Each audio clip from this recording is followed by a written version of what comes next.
Hey, creative. Are you ready to discuss profits, the money, the ways to make it happen? The Profitable Creative Podcast is for you, the creative, how you define it. Videographers, photographers, entrepreneurs, marketing agencies, you get it. CEO of Core Group and author Christian Brim interviews industry experts, creative entrepreneurs, and professionals alike who strive to be creative and make money at the same time. Sound like you? Tune in now. It's time for profit. Welcome to another episode of The Profitable Creative, the only place on the interwebs where you'll learn how to turn your passion into profit.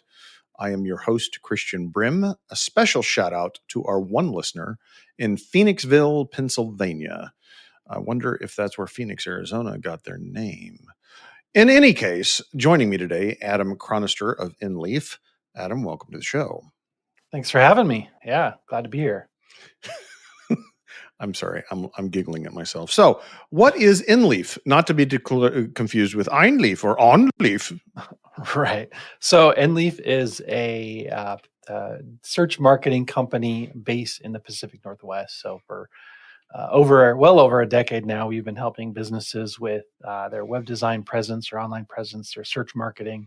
Really helping businesses get that extra push and visibility in the online sphere, right? So that's kind of who we are and what we do.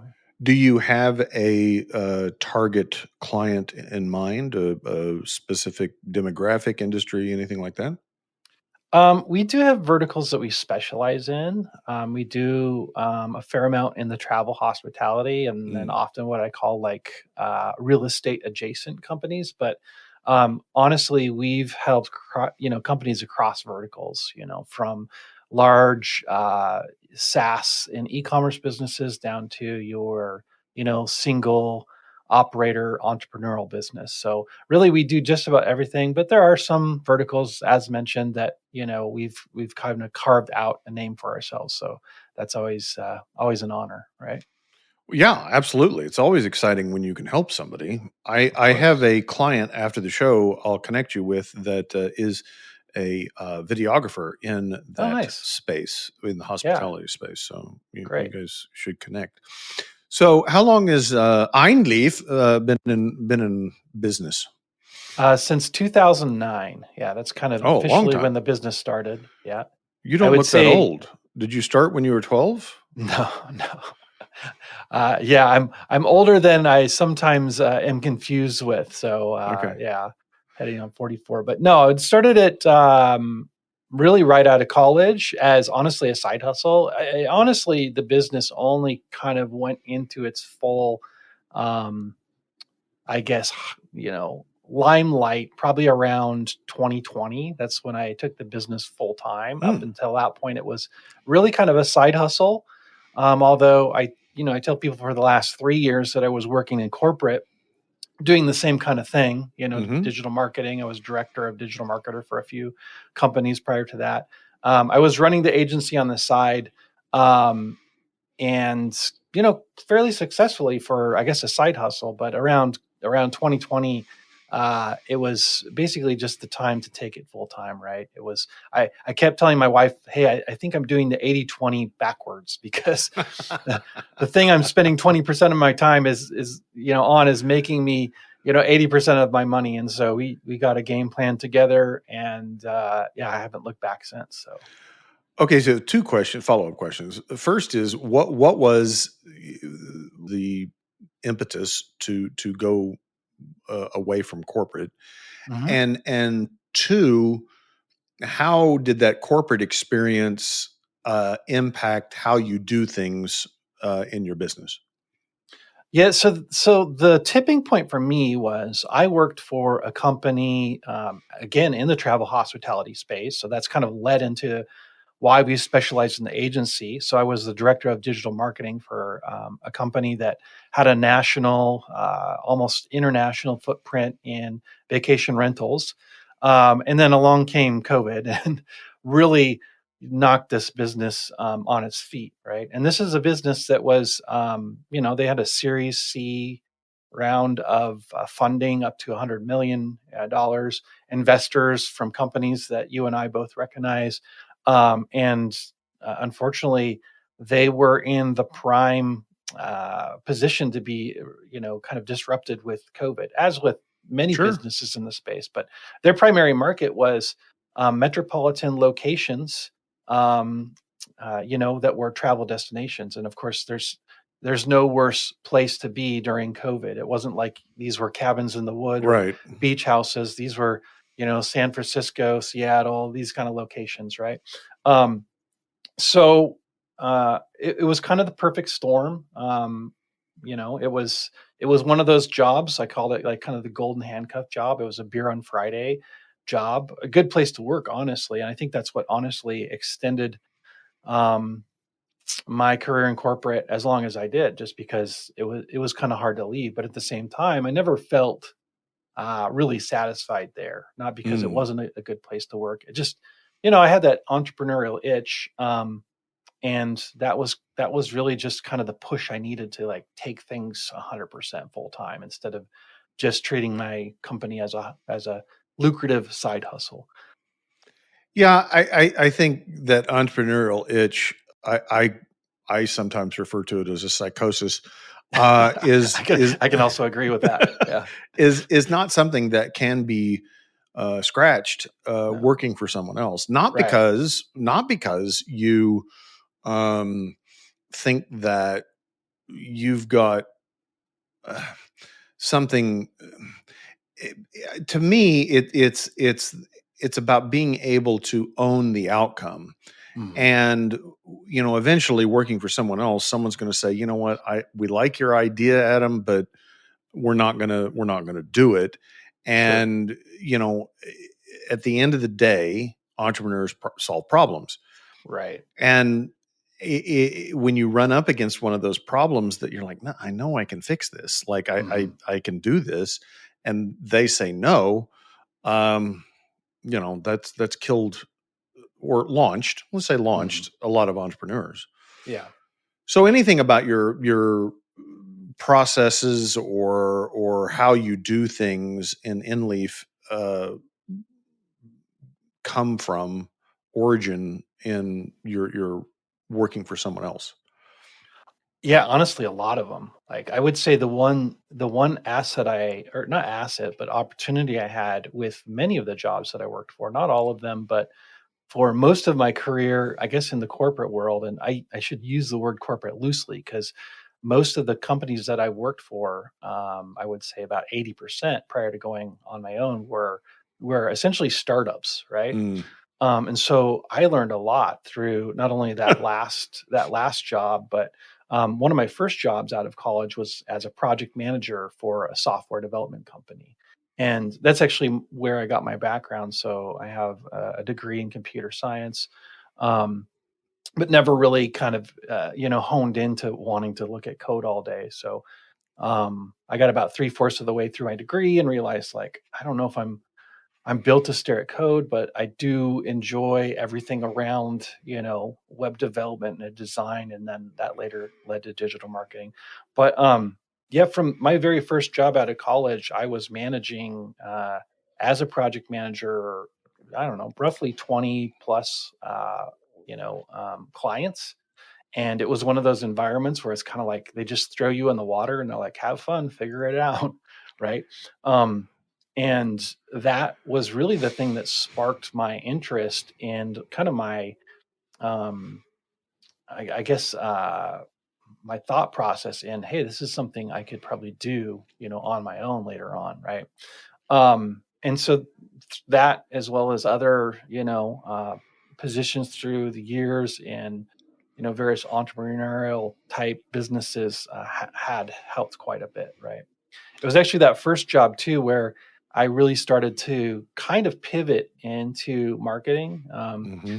This business, again, being a startup, they were doing a lot of mobile application development, um, but they had really no great marketing presence, at least early on. And so, around the time, this is when Twitter was relatively new, and I started dabbling around with it, and um, I basically said, "Hey, I noticed we're not doing much in the realm of marketing. I'd love to like maybe create a marketing campaign or something like that. And if you've ever worked at a lean startup and you raise your hand, usually it's like, yeah, go have fun, Yeah. right? We're not giving you any resources, but make it happen. No, there's like, go figure it out, right? Yeah. And that's, so that's kind of what got me started in that entrepreneurial mindset, was just being around it, right? Yeah. I love what you said about like, so you learned code, but you realized that's not what you wanted to do. Mhm. And then you came upon marketing. And I think I'm going to make a statement, see if you agree with it, that the best entrepreneurs understand that the skills that they have, in your case, that could be, JavaScript, it could be SEO, it could be HTML, whatever. That's not the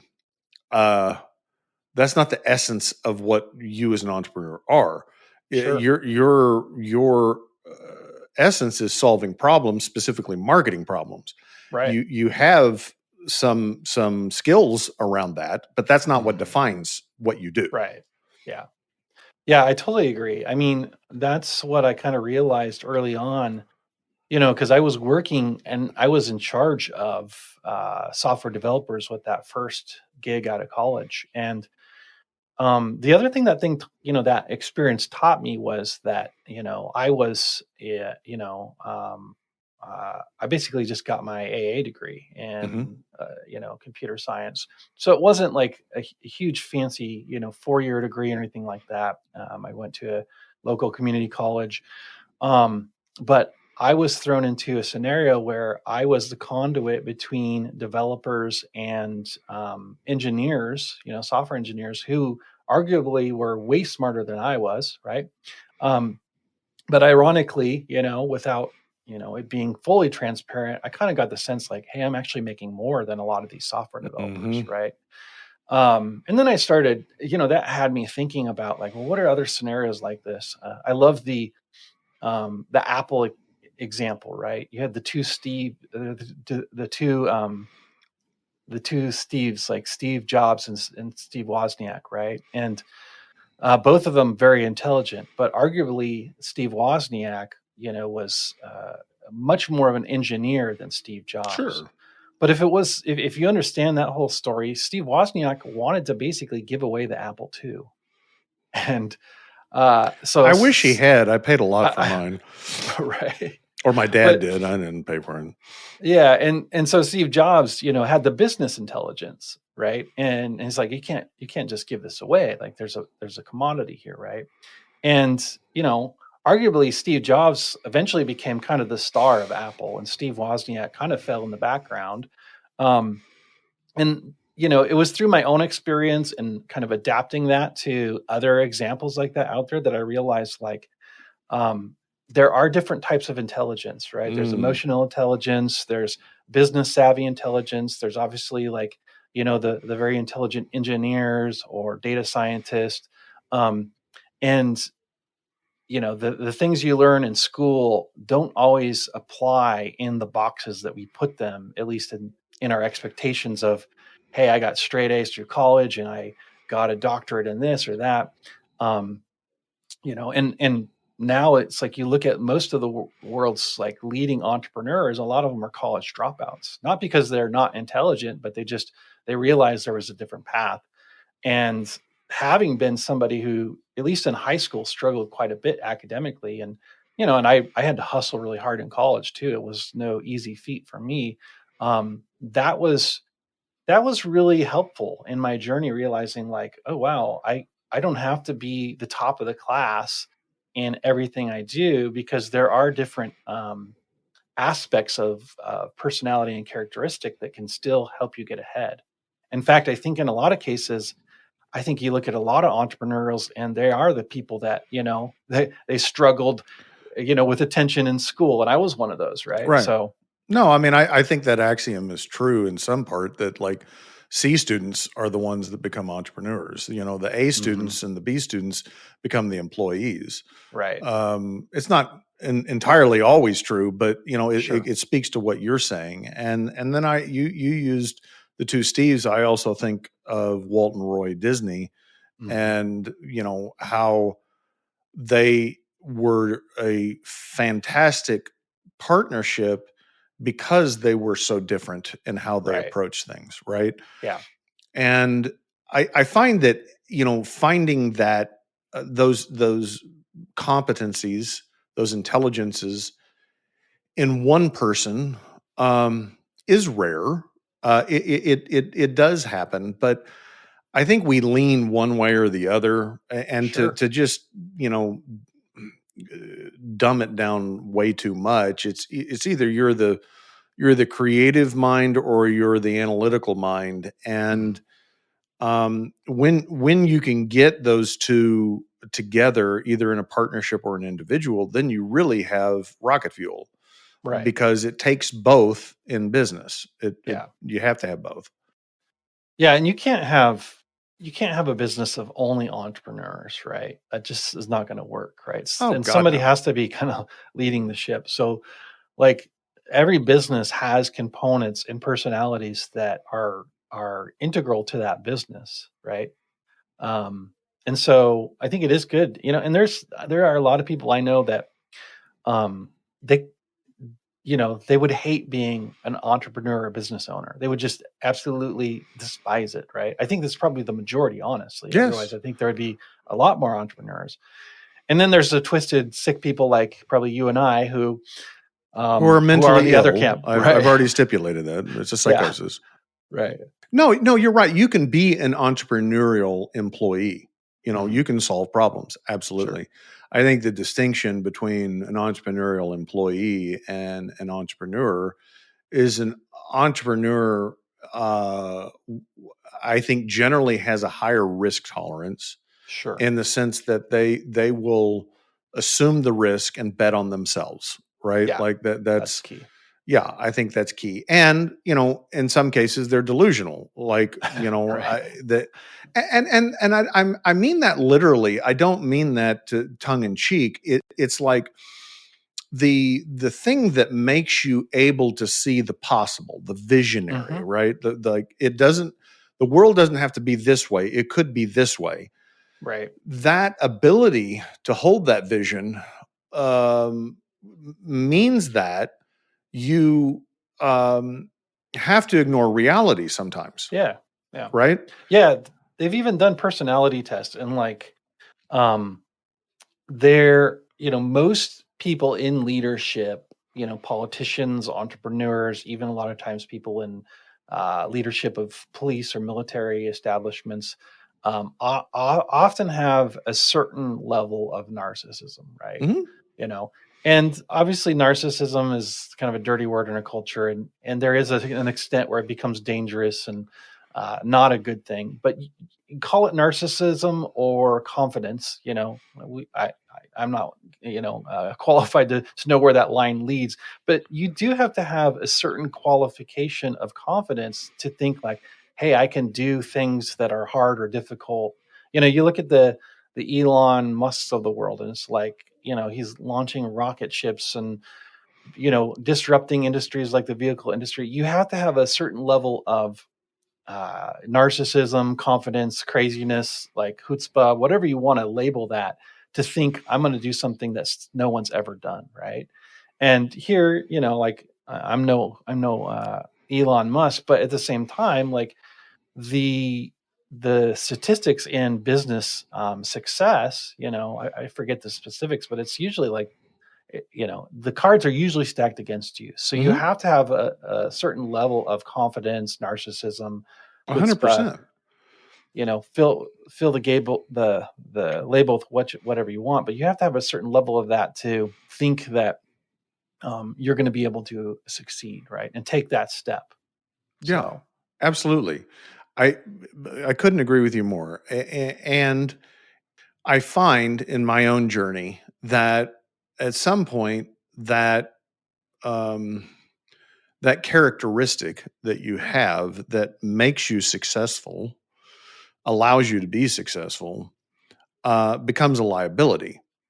In the sense that, right, like in my case, I was so focused on the vision, I ignored reality. Like, Mm. okay, this is what you want, but this is what's actually happening, right?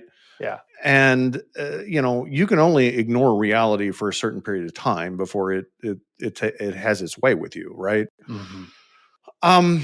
Okay, I'm going to pivot and ask a question, and then I have another pivot, Sure. future pivot. So I'm giving you a fair warning. What, in this transition to doing it full time, 5 years on, what was the biggest challenge that you experienced going from side hustle to full time? Honestly, I think the biggest challenge that I had to overcome was with the transition itself. There was a period where, um, I was kind of becoming dissatisfied with working a day job. I had an opportunity, to maybe take my side hustle full time, and and then basically I got the okay. My spouse is like, okay, let's save up a little money and let's take the leap. And that was the first time where I had to be like, oh wow, I now I have to be responsible for the idea of this, right? For a lot of this time, I'm like, I kind of put that on other people, like, Mm-hmm. oh, my wife likes me to have a secure job, and I don't want her to feel, anxious about taking the risk. But when she basically gave me her blessing to do it, then I'm like, oh, I now I have don't to have any deal with me, excuse, right? right? Yeah. So that was the first time I had to kind of wrestle with that idea of, okay, now I have to deal with my own fears and insecurities about this not working. And Mm-hmm. then also there was the real fear that, hey, I feel unsatisfied in my day job, as great as a business as it was, right? This is one of those businesses where it's, beer on Friday kind of job. Everybody's like, oh, this is the best job I've ever had. And I could see how people could think that, right? Cognitively, I'm like, makes sense.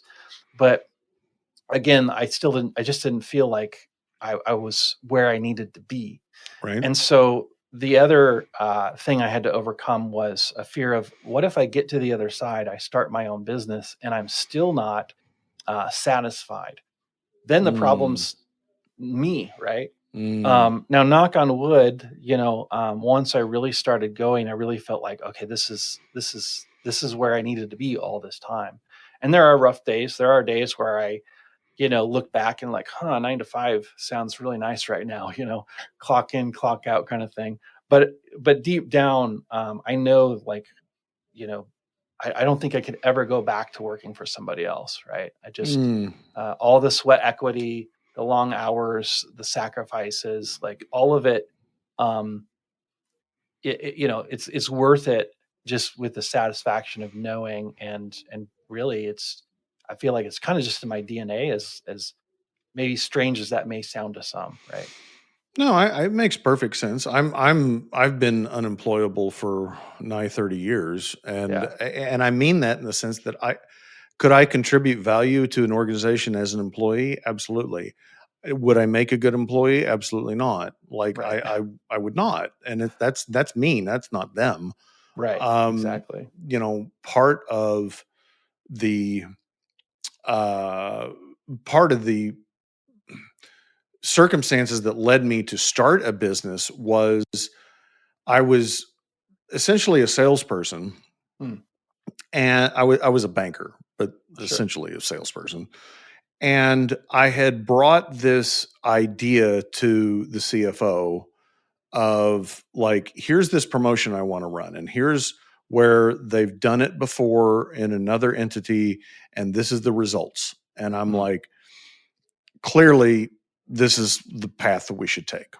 And the CFO looked and he said, no, we're not doing it. And it was at that point that, because in that instance, they were limiting my income potential, right? Like, oh, Sure. okay, Yeah. so, and that was the beginning of the end, as far as my dissatisfaction with working for others. Now, Hmm. are there entrepreneurs that could, maybe should, um, work less and make more money working for somebody else? Absolutely, I see it all the time. Sure. Right. Like, they essentially create themselves a job, Mm-hmm. and they end up with working harder for the same amount or less amount of money, and so they don't have the financial freedom, and then they don't have the time freedom either, right? Right. Like, Yeah. um, And that's a good point. Like for me, like it was all about freedom. mhm, Obviously, the ability to not be capped in your income is a huge thing, right? Which mhm, often, if done right, can be unlocked through entrepreneurship. But yes, I was I was never, I guess, a great employee. Now, you talk to probably my bosses and they would disagree because a lot of times I made them a lot of money and did implement things that worked for them, right? But I was always pushing the envelope.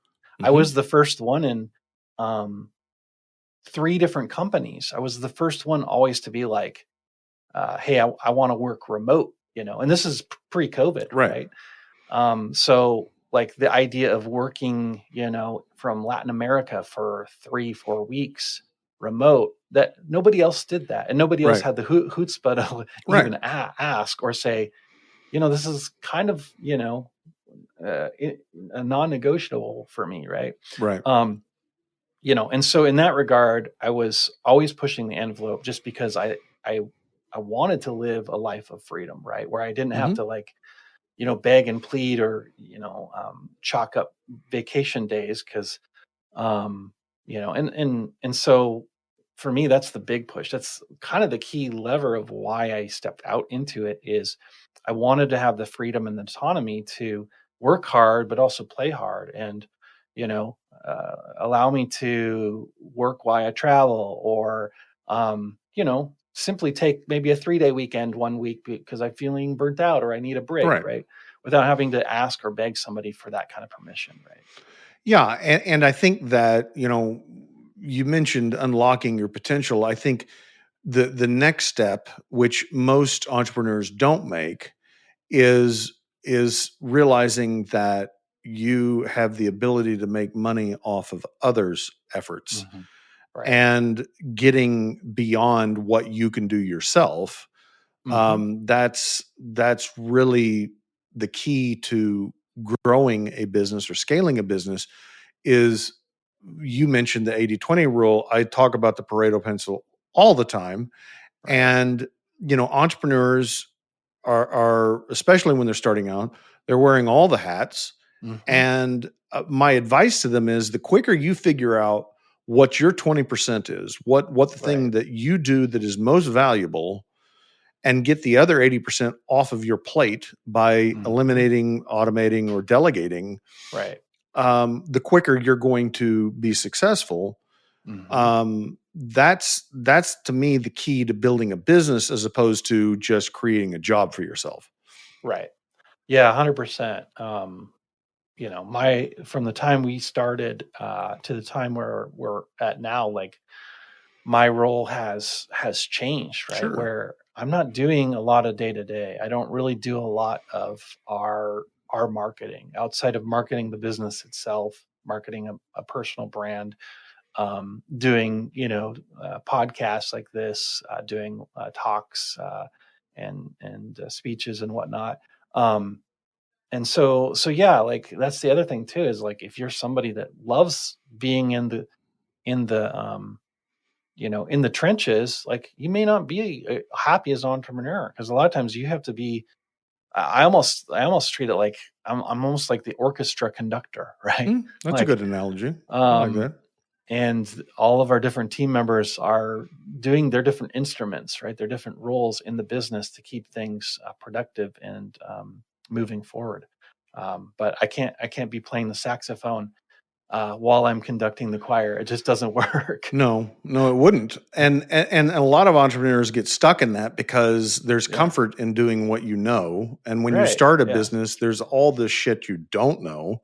Yep. And so you gravitate to what you know and what's predictable. And so Sure. you can get stuck there, right? Yeah. Yeah. Okay, now my second pivot. And this is uh just me. Sure. Um okay. So, talking about technology, you're a Hmm. computer science guy. Sure. Yep. Um, what my experience has been with the new LLMs, and I refuse to call them AI, and the applications of those in technology. My experience has been that there's this gap, right? Okay. Between what the promoters promise and Mhm. what the actual results are. Sure. And my thought is, I have learned coding in the past a couple of different times, but I have recently started to learn Python Okay. because not because I want to code, not Sure. because I want to review code, but because I need to understand the parameters and the limitations of the technology that's put forth to me. So the example would be, I most recently have attempted to create this custom GPT for our internal use, Mm-hmm. and I I created it and it worked perfectly for me. Hmm. And then I share it with my team and it doesn't work for them, right? And so you ask GPT, well, why is this not working? And it gives you a bunch of reasons. You try and fix those things. You know, you limit the model, you Right. uncheck this preference, blah blah blah, and it still didn't work. And so, I'm like, I my thought is, if I want this application, I'm going to have to create it. Maybe not me personally, maybe I hire a developer, but I've wasted a lot of time and money and technology in the past doing it the wrong way. Hmm. And part of that was not knowing enough, right? Sure. Like, Sure. and so I'm learning a skill, not to use the skill, but to be able to either manage the existing technology or create a new technology with others. Am I crazy? Um, no, you're not crazy. I mean, you're trying to solve a problem. I would say, like, from the limited understanding of your question there, as far as like if I'm parsing the question, it's like what went wrong, right? Right. And I think the biggest thing, and we've seen this in our business too, because I do the same thing. Not as much software, although I have created a couple different software applications and gotten all excited, and then realized my team's like, nah, that's not working for us, right? Right.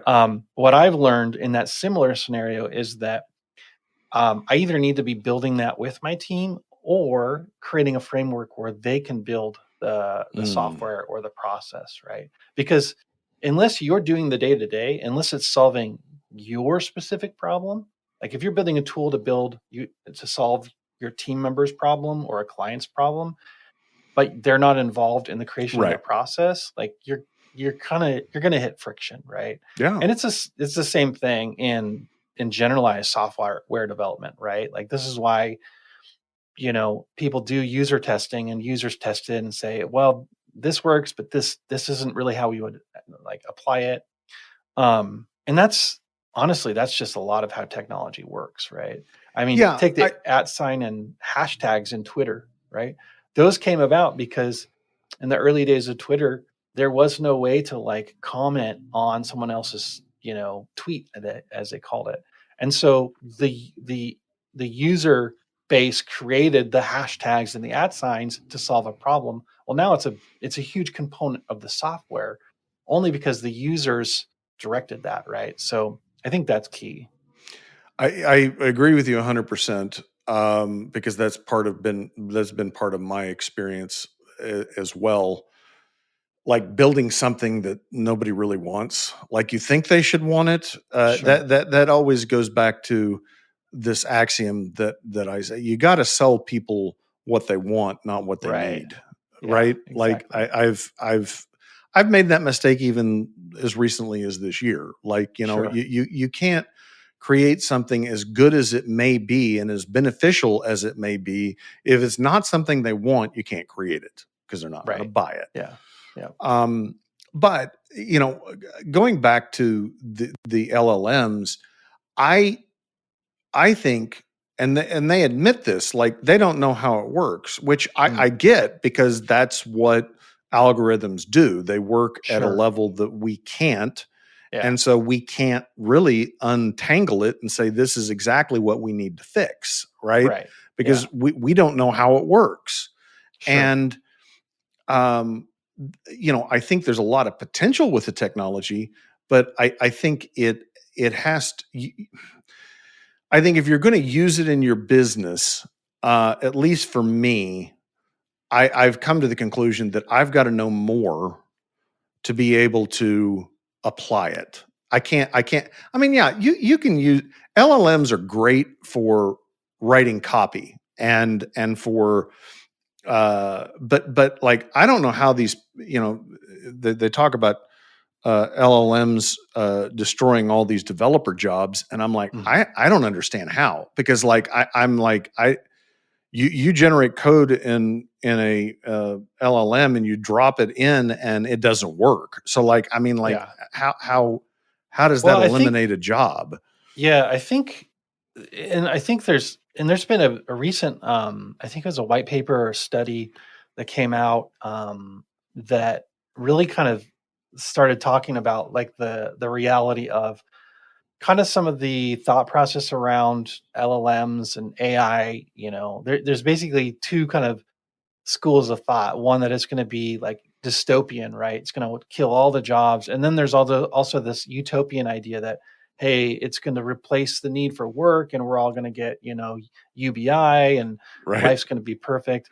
Well, this white paper or case study basically detailed how like a lot of that stuff, seems to be a little bit more inflated than what we would have thought, A right? little bit. Yeah. Well, and there's a lot of startups now that are losing a lot of money because they put too much trust in large language models. Which And for again, they can't understand. I mean, yeah. like, so like, how do you develop something with it when you don't know? I mean, yeah. And what I found, like, there's this big push for vibe coding, Hmm. as it's often called. Like it seems like you can get a product to about 80-90%, but Hmm. it's that last 10 to 20% where things fall apart. And so I could imagine a scenario where I don't think jobs are going to be as disrupted. At least employment as a whole is going to be as disrupted as like some of the dystopian, thought leaders think. But every technological shift, um, maintains an environment where the roles shift, right? Yes. So in our business, for instance, we started referring to our writers as prompt engineers and editors. Hmm. Like we still have people that need to create prompts or systems to create content. They still have to optimize that content for, search engines and now large language models. They still have to edit that to make sure that, there's not too much hallucinations or that, the content's accurate. And so it's not that we've replaced our writers, it's just that their roles have shifted, right? Or the roles that occupy that seat have shifted. And it's the same thing, I think, in software development and all these other environments where um, there may be people that have to switch roles, that was Hmm. a pure coder that now has to be more of a QA, code QA Right. analyst, right? Um, but that's the case with every technological shift. Absolutely. There are new problems that need to be solved. I mean, Yeah. the whole business that I primarily operate in digital marketing didn't exist, 20, 30 years ago. Right. And there's a good chance that the jobs that my kids will be doing, in 20, 30 years from now don't exist yet now, right? And that's how technological change works. Yeah. I mean, one of the things I did, this is 10 years ago, before the introduction of LLMs, is I did a deep dive, read a bunch of books on AI, and Mhm. I also read a book about the Industrial Revolution. Hmm. Because to me, there was a parallel Hmm. between like what did the Industrial Revolution in the Western world. I mean, some places of the world, the Industrial Revolution is still happening. Sure. But like, what changed and what didn't change, right? And yeah, it might have eliminated some jobs because it made those people more efficient, but it created other jobs, to what you're saying. So like, Right. the tractor replacing the horse, it Mhm. might allow the farmer to do more, right? Yeah. So there are fewer farmers, Right. but now you have to have people that can work on and fix and sell and everything else, the tractors. So, Yep. you Well, and we it, see the same thing too. Like, it's funny because I think there's going to be a reemergence of nuclear, and it's like, mm, well, what is this? How is this relevant to the conversation? But there's an excess need of energy to mhm, power all of these large language models mhm, and the silicon chips, right? And so that's stirred the Silicon Valley types to really think about energy sources that used to be kind of off limits to that same ilk, correct, right? And correct. so now it's like, well, if we start firing up these nuclear power plants, like, well, now we need people to start working there, right? So Right. we have to create educational programs to get people familiar with running a nuclear power plant or whatever other disciplines are part of that. And so that's a technical, even though that's kind of a technology that's coming back around again, like, it's one of those things where we see the puck kind of moving into different spheres that are going to create new jobs and new opportunities that were not as prevalent or relevant Right. 10, 20 years No, ago. I agree. I was reading an article this weekend about some designer that was more busy than ever because she was basically fixing the design elements that LLMs had created, right? And Yeah, so like yeah, now she's got more work than she knows what to do because right, everybody's bringing all this stuff that they thought was going to be free and worked, and it's like, well, no, that doesn't work. right, yeah. Yeah, I would like to tell the listeners how to find out more about Enleaf, aka Mhm. Einleaf, and Adam. So how do we find out more? We're pretty prevalent online. I mean, honestly, a quick Google search, you're going to find us. But I think the best place is right on our website. So enleaf.com. It's kind of a funny word, so I'll spell it. It's ENLEAF.com. On that site, we have not only examples of our work, a little bit more of an introduction to what we do, but even some free marketing tools that the community is welcome to take advantage of. So. I love that. Listeners will have those links in the show notes. If you like what you heard, please rate the podcast, share the podcast, subscribe to the podcast. If you didn't like what you heard, shoot us a message, tell us what you like, and we'll replace Adam. Until then, ta ta for now.